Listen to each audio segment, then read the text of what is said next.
تبارك الذي نزل الفرقان على عبده ليكون للعالمين نذيرا الذي له ملك السماوات والأرض ولم يتخذ ولدا ولم يكن له شريك لا حول ولا قوة إلا بالله العلي العظيم. اعوذ باللہ من الشیطان اللعین الرجیم. بسم اللہ الرحمن الرحیم. الحمد للہ والصلاة والعلیہ رب اشرح لی صدری ویسر لی امری واحلل عقدۃ من لسانی یفقہوا قولی. اما بعد فقد قال اللہ تبارک وتعالی فی کتابہ الکریم وهو اصدق الصادقین وقولہ الحق. وقال الذین لا یرجون لقاءنا لولا انزل علینا الملائکۃ او نری ربنا لقد استکبروا فی انفسہم وعتوا عتوا کبیرا. آپ دیکھیں کہ آیت نمبر جو ہے سورہ فرقان کی آیت نمبر 21 ہے اور 19واں درس ہے. درس نمبر 19 ہے. آپ دیکھیں حالات جو ہے کہتے ہیں کہ کچھ بھی ہیں اور جس طرح سے جو ہے ہمیں زندگی بسر کرنا ہے. پہلے ہم ترجمہ آپ کے سامنے پیش کر دیں کہ پروردگار کہہ رہا ہے کہ اور وہ لوگ جو ہماری ملاقات کی امید نہیں رکھتے اور قیامت کا انکار کرتے ہیں، کہتے ہیں کہ ہم پر فرشتے کیوں نازل نہیں ہوتے، یا ہم اپنے رب کو اپنی آنکھوں سے کیوں نہیں دیکھتے. انہوں نے اپنے بارے میں تکبر کیا اور بہت بڑی سرکشی کے مرتکب ہوئے. تب آپ دیکھیں کہ اس میں جو ہے جو باتیں بیان کی جا رہی ہیں اس میں غور طلب باتیں ہیں. ماہ رمضان ہے، ماہ صیام ہے، ماہ برکت ہے، ماہ رحمت ہے. اسی لیے آپ دیکھیں کہ اس میں قرآن نازل ہوا ہے. انا انزلناہ فی لیلۃ القدر. قرآن کا نزول جو ہے ماہ رمضان میں ہے. آسمانی کتابوں کا نزول جو ہے ماہ رمضان میں ہے. اور ظاہر سی بات ہے کہ ہم اگر غور کریں تو ماہ رمضان کی جو فضیلتیں ہیں وہ بہرحال اور مہینوں میں نہیں پائی جاتی. اور اسی لیے جو ہے آپ دیکھیں اعمال شبۂ قدر جو ہے 3 شبوں میں ہم لوگ کرتے ہیں. اور ظاہر سی بات ہے کہ قرآن جو شب قدر نازل ہوا، انا انزلناہ فی لیلۃ القدر، شب قدر کی فضیلت میں یہی بات کافی ہے کہ بے شک ہم نے جو ہے قرآن کو شب قدر میں نازل کیا. تو قرآن کے مفاہیم کو سمجھنا ہماری ذمہ داری ہے. قرآن کے مطالب کو سمجھنا ہم سب کی ذمہ داری ہے. ہم قرآن کے مطالب کو سمجھیں، ہم قرآن کی باتوں کو غور کریں. تلاوت قرآن ہے، مفاہیم قرآن ہے اور عمل کرنا قرآن کے اوپر، یہ اہم ذمہ داریوں میں سے ایک ذمہ داری ہماری ہے. اور قرآن کہہ رہا ہے کہ بے شک ہم نے شب قدر میں نازل کیا ہے. وما ادراک ما لیلۃ القدر، تمہیں کیا پتا کہ لیلۃ القدر کیا ہے؟ لیلۃ القدر خیر من الف شہر. شب قدر وہ ہے شب جو 1000 مہینوں سے افضل ہے، بہتر ہے. خیر من الف شہر یعنی ایک شب ہے لیکن 1000 مہینوں سے افضل ہے. اس کے بعد یہ تیسرا ہوتا ہے کہ تنزل الملائکۃ والروح فیہا بإذن ربہم من کل امر سلام. اور تنزل الملائکہ، ملائکہ نازل ہوتے ہیں. والروح، جبرائیل امین نازل ہوتے ہیں، روح الامین نازل ہوتے ہیں. تنزل الملائکۃ والروح فیہا یعنی شب قدر میں، بإذن ربہم اپنے پروردگار کے اذن سے. آپ غور کیجئے، تنزل الملائکۃ والروح فیہا بإذن ربہم من کل امر سلام، ہر امر کے ساتھ آتے ہیں، سلامتی کا پیغام لے کر آتے ہیں. اب آپ دیکھیے یہ کب تک رہتا ہے؟ من کل امر سلام ہی حتی مطلع الفجر، یہ طلوع فجر تک یہ سلسلہ رہتا ہے. یعنی ملائکہ جو ہے شب میں آتے ہیں اور اس کے بعد جو ہے صبح تک رہتے ہیں، یہ فضیلتوں میں شامل ہے۔ اسی لیے اعمال رکھے گئے ہیں ماہ شعبان میں اور ماہ رمضان میں، تینوں شبوں میں، شبہ قدر میں، اور شبہ قدر میں جو ہے احیاء کرنا، رات بھر جاگنا ہی عبادت ہے، اور 100 رکعت نماز جو ہے پڑھنا مستحب ہے، 2 رکعت کر کے۔ اور اس کے بعد جو ہے ایک بات جو ذہن میں سب کے آتی ہے وہ قضاء عمری کے نام سے، کہ شب قدر میں جو ہے ہم قضاء عمری پڑھ لیں، ہماری جو ہے تمام نماز معاف ہو جائے گی۔ ایسا نہیں ہے جناب، یہاں پہ جو قضاء عمری کا مطلب یہ نہیں ہے کہ انسان 6 دن کی نماز پڑھ کے جو ہے پورے سال کی نماز کو معافی لے لے، نہیں، 6 دن کی نماز کم ہوگی۔ اگر مہینے بھر کی نماز چھوڑا ہے انسان نے تو 6 دن کی نماز کم ہو جائے گی، 24 دن کی نماز آپ کی باقی ہوگی، آپ کو پڑھنا ہے نماز، قضا ادا کرنا ہے، قضا جو ہے جو ہو گئی نماز اس کو پڑھنا ہے آپ کو۔ تو یہ نہیں مطلب کہ 102 رکعت نماز ہم نے پڑھ لی شب قدر میں تو اس کا مطلب کہ ہماری ہر نماز معاف ہو گئی، نہیں، ایسا نہیں ہے جناب۔ 6 ہی دن کی نماز کم ہوگی، 6 دن کی نماز کم ہوگی، بقیہ نماز آپ کو پڑھنی ہے۔ فضیلت تو ہی ہے، تو بھائی سورہ پڑھنے کے لیے ہے، یعنی اللہ کی بارگاہ میں توبہ کرنے کی شب ہے اور استغفار کرنے کی شب ہے، ثواب لینے کی شب ہے، تو یہ تمام چیزیں جو ہیں یعنی ہمیں کرنا ہے۔ بہرحال جو ہے تمام باتیں بیان نہیں کرنا ہے، اصل موضوع تک آ جاؤں کہ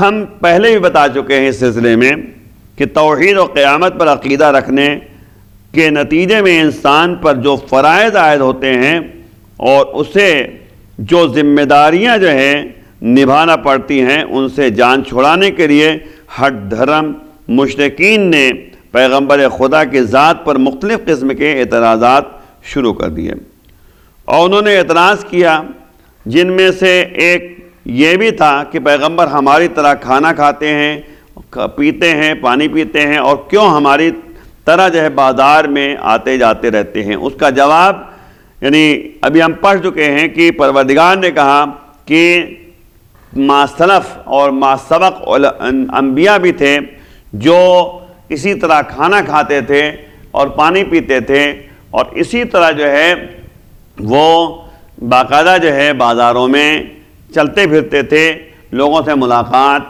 کرتے تھے۔ یہ جو ہے یعنی روش ہے اور طریقہ ہے انبیاء ما سلف کا۔ تو آپ غور کریں کہ اس میں جو ہے ان آیات میں ان مشرکین کے 2 اور اعتراضات کا تذکرہ ہے اور ساتھ ہی ان کا جواب بھی پیش کیا گیا ہے۔ پہلے تو فرمایا کہ ہم جو لوگ ہماری ملاقات کی امید نہیں رکھتے، یعنی قیامت کا انکار کرتے ہیں، کہتے ہیں کہ ہم پر فرشتے نازل کیوں نہیں ہوتے، یا اپنے پروردگار کو اب ہم اپنی آنکھوں سے کیوں نہیں دیکھ پاتے، یہ سب اعتراضات ان کے۔ بالفرض مان لیا کہ پیغمبر بھی ہماری طرح عمومی زندگی گزار سکتے ہیں، لیکن یہ بات تو ماننے کے قابل نہیں ہے کہ وحی کا فرشتہ ان کے پاس آئے اور ہم نہ دیکھ پائیں۔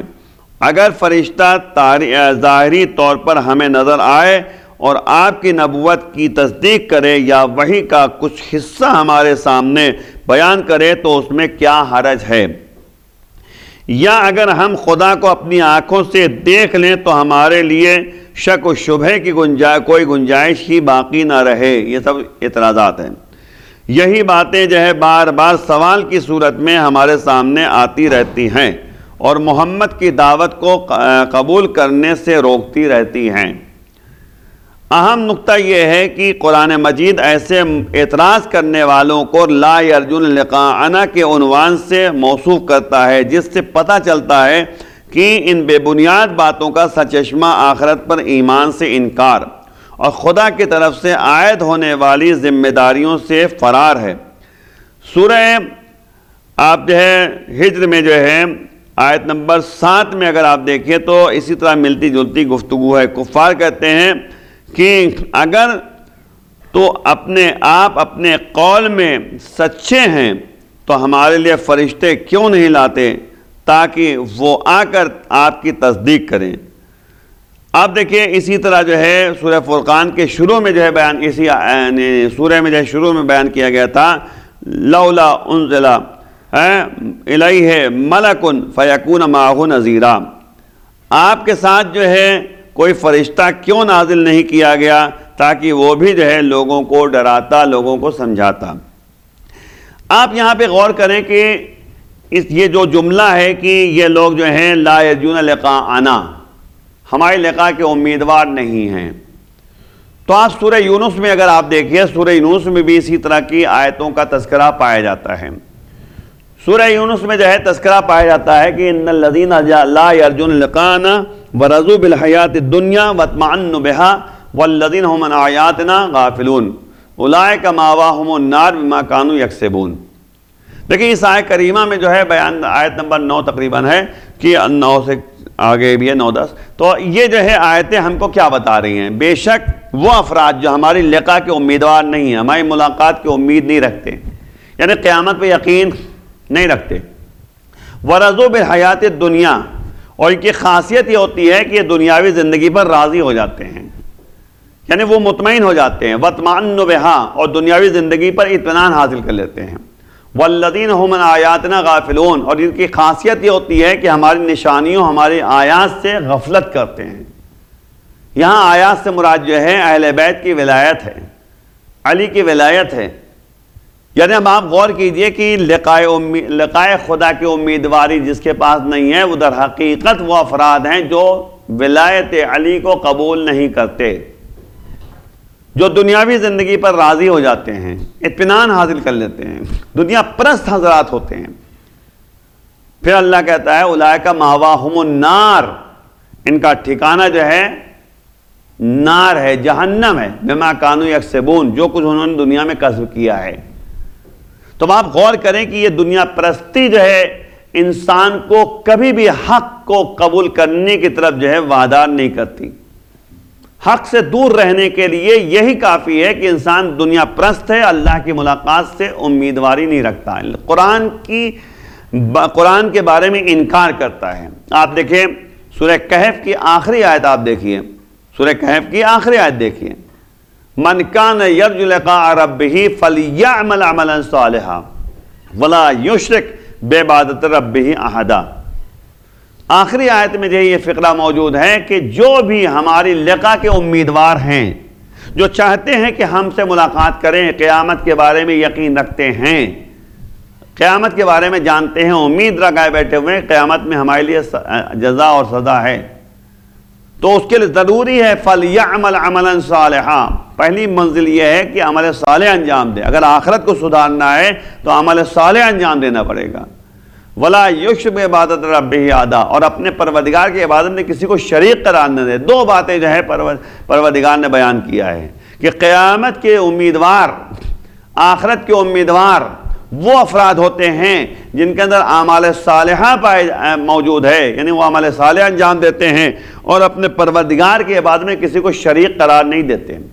شرکت کی بات جہاں تک آئی ہے، توحید کا مظہر ہوتے ہیں، ہر کام وحدانیت پروردگار کے لیے ہوتا ہے، کبھی بھی جو ہے کسی طریقے سے جو ہے شریک قرار نہیں دیتے۔ آپ کہتے ہیں اشہد ان لا الہ الا اللہ وحدہ لا شریک لہ، بے شک ہم گواہی دیتے ہیں کہ اللہ کے سوا کوئی معبود نہیں ہے، اس کا کوئی لا شریک لہ، اس کا کوئی شریک نہیں ہے، وحدہ لا شریک، تنہا ہے، اس کا کوئی شریک نہیں ہے۔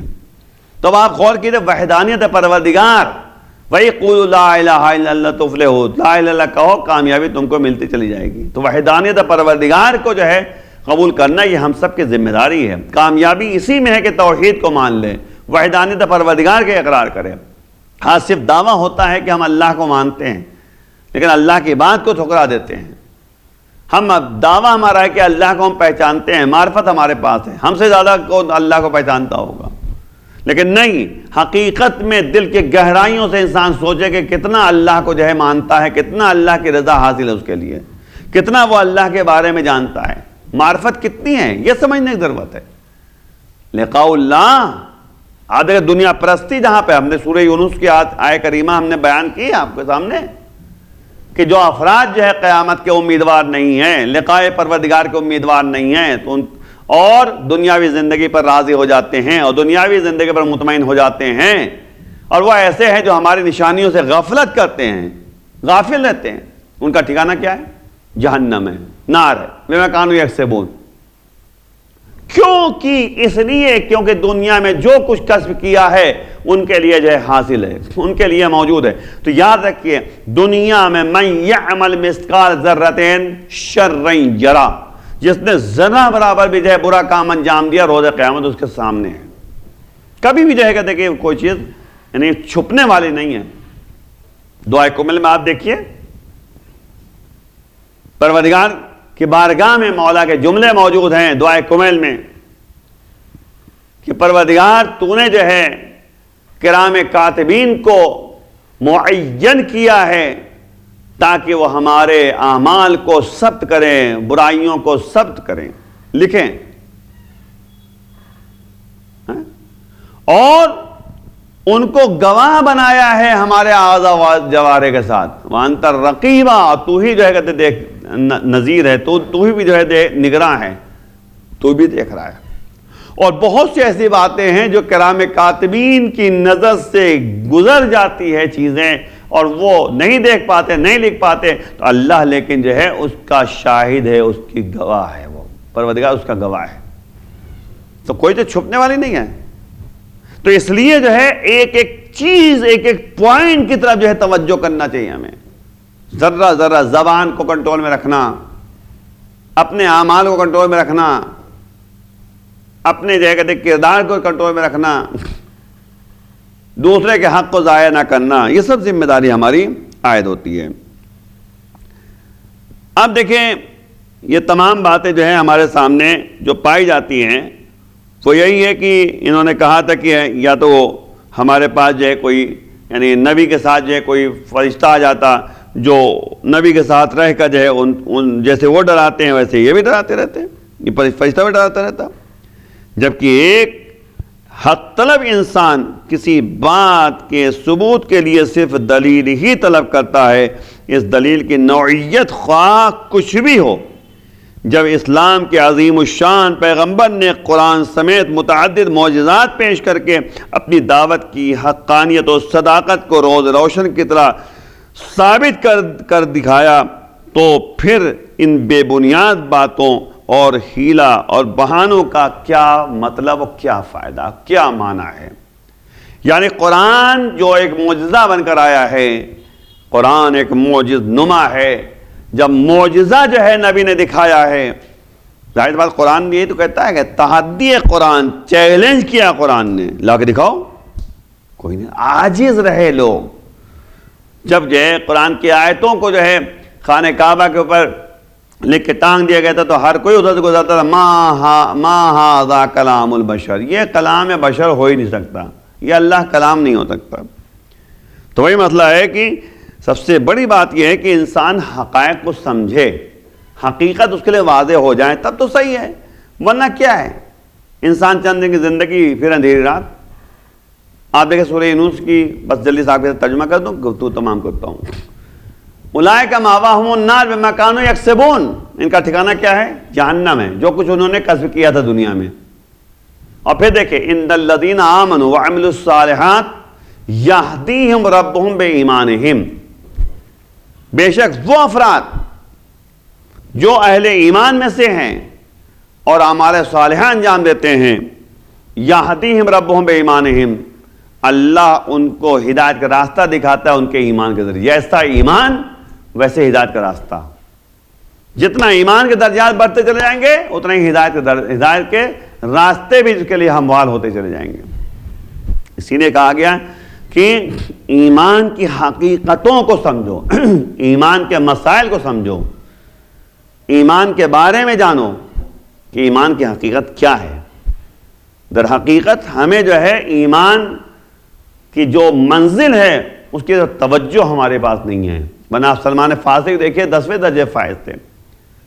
تو جیسا ایمان کا پہ ایمانہم، جیسا ایمان ویسے ہدایت کی روشنی، تجری من تحتہا الانہار فی جنات النعیم، اور ظاہر سی بات ہے باغات میں رہیں گے، جنتوں میں رہیں گے۔ ان کی خاصیت یہ ہے کہ جنتوں میں رہیں گے، ان کی جیسے نہریں جاری ہوتی رہیں گی، ان کے لیے نعمتیں دنیا بھی ہے، دنیا میں بھی آرام سے رہیں گے اور آخرت میں بھی آرام سے رہیں گے۔ جو انسان جو ہے صحیح معنوں میں اللہ والا بن جاتا ہے۔ تو بس یہی بات کو ختم کرتے ہوئے اس بات کی طرف توجہ دلانی ہے کہ جو افراد جو ہیں قیامت کا انکار کرتے ہیں وہی گمراہ ہیں، وہی گمراہی کے راستے پر ہیں، وہی جو ہے اس راستے پہ جاتے ہیں جو شیطان کا راستہ ہے۔ اللہ کا راستہ صرف اور صرف یہی ہے کہ وہ جو ہے اللہ کو مانتا ہے، لا الہ الا اللہ وحدہ لا شریک لہ، جو آپ تشہد میں گواہی دیتے ہیں کہ اشہد ان لا الہ الا اللہ وحدہ لا شریک لہ واشہد ان محمد رسول اللہ محمد عبدہ ورسولہ، یعنی جو گواہی دیتے ہیں کہ میں گواہی دیتا ہوں کہ بے شک جو ہے اللہ کے سوا کوئی معبود نہیں ہے، وہ وحدہ لا شریک ہے، اس کے علاوہ کوئی شریک نہیں ہے، اور اس کے بعد محمد کے بارے میں بھی گواہی دینا ہے کہ بے شک محمد عبد خدا ہیں، بندے خدا ہیں اور رسول خدا ہیں۔ تو یہ جو دو کلمہ ہمارے پاس ہے نبوت اور توحید کا، ان دونوں کا انکار کیا ہے مشرکین نے۔ تو مومن وہ ہوتا ہے جو اللہ کی وحدانیت کا بھی اقرار کرتا ہے اور نبی کی نبوت کا بھی اقرار کرتا ہے۔ آخر میں بارگاہ میں دعا ہے، پروردگار بحق زہرا و ابیہا و بعلہا و بنیہا، ہم سب کے گناہوں کو معاف فرما۔ ماہ رمضان ہے، ماہ صیام ہے، برکتوں و رحمتوں کا مہینہ ہے، پروردگار ہمارے گھروں میں رحمتیں و برکتیں نازل فرما، قرضدار کے قرض عطا فرما، بیماروں کو شفا عنایت فرما، امام کے آوان و سلام شمار فرما، امام کے ظہور میں تاجید فرما۔ وآخر دعوانا الحمد للہ رب العالمین، والسلام علیکم ورحمۃ اللہ وبرکاتہ۔